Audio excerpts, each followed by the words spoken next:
हर हर महादेव, देवों के देव महादेव के चरण में प्रणाम करता हूँ। दुर्गा माँ के चरण में प्रणाम करता हूँ। सरस्वती माँ के चरण में प्रणाम करता हूँ। गणेश भगवान के चरण में प्रणाम करता हूँ। गुरु भाई गुरु बहनों के चरणों में प्रणाम करता हूँ। गुरु भाई गुरु बहन, आज एक सुनाने जा रहा हूँ अनपढ़ पति और पढ़ी लिखी पत्नी की कहानी, जो सुनकर आपका दिल मगनमय हो जाएंगे कि आजकल के गुरु भाई गुरु बहन युग जमाना बहुत ही गजब का चीज बन गया है। भले लड़का पढ़ा लिखा नहीं हो, लेकिन लड़का के बाप माँ कहता है कि नहीं, हम क्या बहू पढ़ी लिखी चाहिए। गुरु भाई गुरु बहन, देखिए इसी तरह का एक घटना घटी कि लड़की IAS BA पढ़ी लिखी थी और लड़का अनपढ़ था। उसका बहुत जगह शादी विवाह लड़का को बातचीत चला तो उसका गार्जियन कहता था कि नहीं, मेरे लड़का तो पढ़ा लिखा नहीं है, लेकिन मैं अपने बहू पढ़ी लिखी लाऊंगा ताकि घर का जो भी कुछ है जो अपना देख रेख करेगी, बहू अच्छा रहेगी तो घर को संभाल कर रखेगी। इसी तरह फिर खोदते खोदते उसका शादी ठीक हुआ। अब लड़का के गार्जियन कहे कि नहीं, अब हमको तिलक भी कुछ न कुछ तो चाहिए। तिलक भी लिया। तिलक जब ले लिया, जितना भी तय था 3 लाख रुपया नगद था। कहा कि ठीक है, 3 लाख रुपया धीरे धीरे कहा कि ठीक है, तो शादी का दिन बैठाया जाए। तो लड़का के गार्जियन कहा कि नहीं, जब तक पैसा नहीं दीजिएगा तो शादी के हम दिन नहीं देंगे। उसी करते करते लड़का के गार्जियन लड़की से पैसा ले लिया। जब पूरा पैसा ले लिया तो उसको दिन दिया। दिन उन बैठ गया, कार्ड छपाने का छप उप गया। तो गुरु भाई गुरु बहन, देखिए कि सब रीति रिवाज हो जाता है। तो लड़की के गार्जियन कहा लड़का से कि बाबू, तू नहीं है तो अपना नापी भेज दीजिए, नहीं तो आजकल तो युग जमाना गुरु भाई गुरु बहन, देखिए कैसा होता है कि जो जिस क्षमता में रहता है 2000, 4000, 5000, 10,000 अपना लड़का का शर्ट पैंट के लिए पैसा डाल देता है और लड़का अपना शर्ट पैंट लेके ले लेता है और उसी को फिर अपना लड़का देता है, अपना तिलक चढ़ा देता है। तो उसी तरह हुआ कि लड़के के गार्जियन लड़का का अकाउंट में 8,000 रुपया डाल दिए। अब लड़का क्या किया, कुछ पैसा को वापस कर दिया। अब इसको देख के अब लड़के के गार्जियन के तो कचोट वाला कि भाई क्या खोजता है, अब तो जो तू तिलक अच्छा था ये दे ही दिया, तो खोदता है क्या। तो बोला कि नहीं नहीं, हम कुछ नहीं खोदते हैं, हमें कुछ नहीं चाहिए, हमें तो एक धोती और एक कुर्ता दे दीजिएगा, एक रुमाल ही दे दीजिएगा, मैं उसी को पहन के शादी कर लूंगा। अब लड़की के गार्जियन थोड़ा समझदार था, सोचा कि लगता है कि लड़का सारा लोभी है, लोभी पारे, जैसा इसका माँ बाप है वैसी लोभी पारे है। अच्छा, इसको पूछता हूँ। तो गुरु भाई गुरु बहन, कोई भी शादी लगता है उसमें एक अगुआ होता है।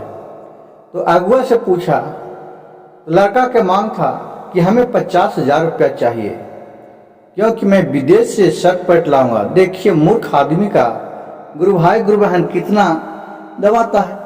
अब लड़की के गार्जियन सोचने लगा कि अगर शादी करता है तो उसमें भी हमको भी बेचती है, करूं तो क्या करूं, सब कुछ काट ताट छपा लिया हूं, सगर कर लिया हूं, सब ठीक ठिकाने कर लिया हूं, चलो इतना सही तो इतना और दे देते हैं। अब बेचारा किसी तरह कर्जा महाजन करके अब लड़का को 50,000 रुपया दे दिया। अब लड़का गार पर ताली लगाने लगा, चित्र पर, अब हमको तो आया, देखिए बंदर को बंदर ही मिलता है। अब वो अपना मन से खूब शर्ट पैंट लिया और फिर शादी विवाह हो गया।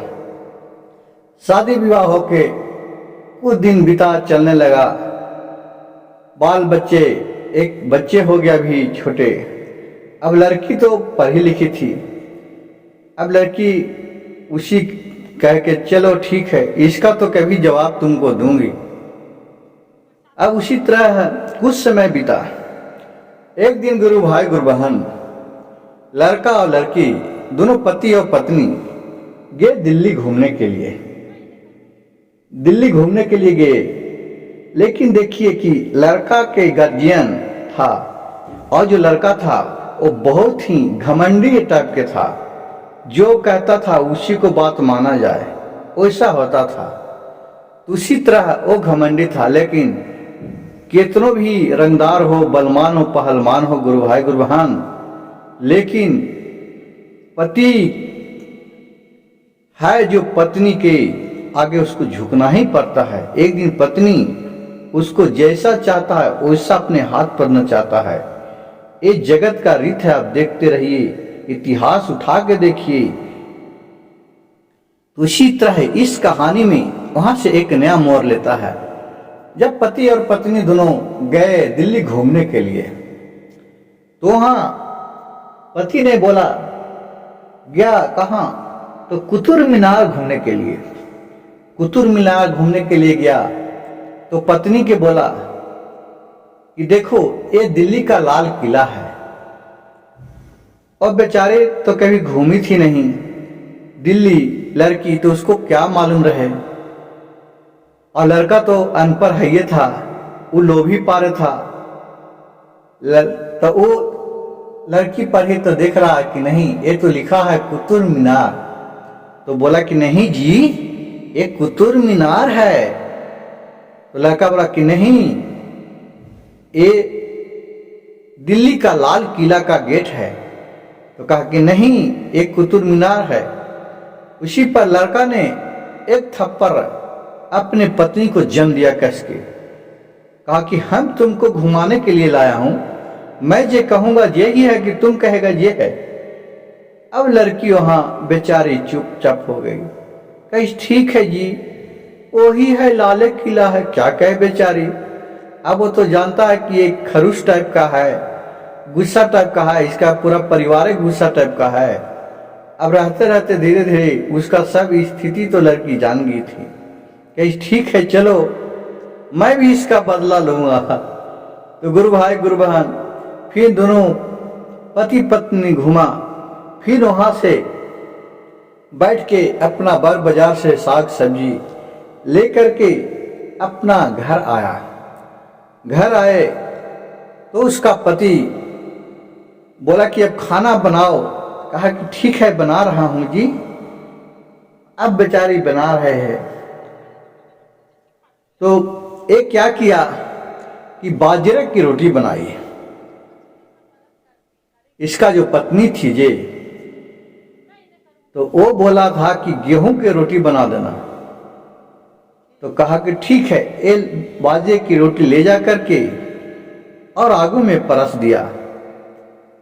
तो बोला कि मैं तो तुम्हें गेहूं की रोटी बनाने के लिए दिया था, ये बाजरे की रोटी कैसे है, कहां से लाए तुम?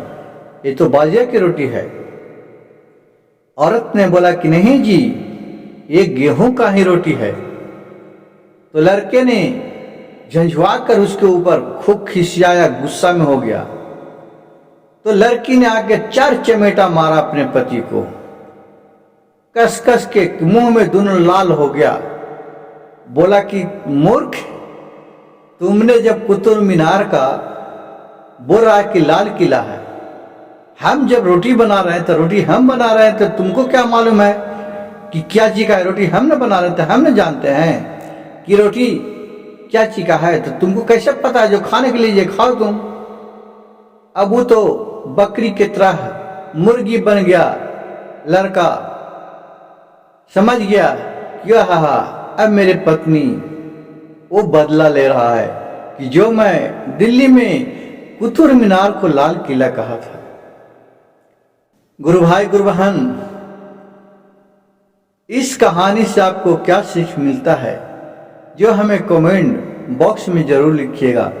मैं का कमेंट का इंतजार आपका करता रहूंगा और मेरे चैनल को लार प्यार देने के लिए गुरु भाई गुरु बहन को तहे दिल से धन्यवाद करती हूँ। हर हर महादेव, घर घर महादेव।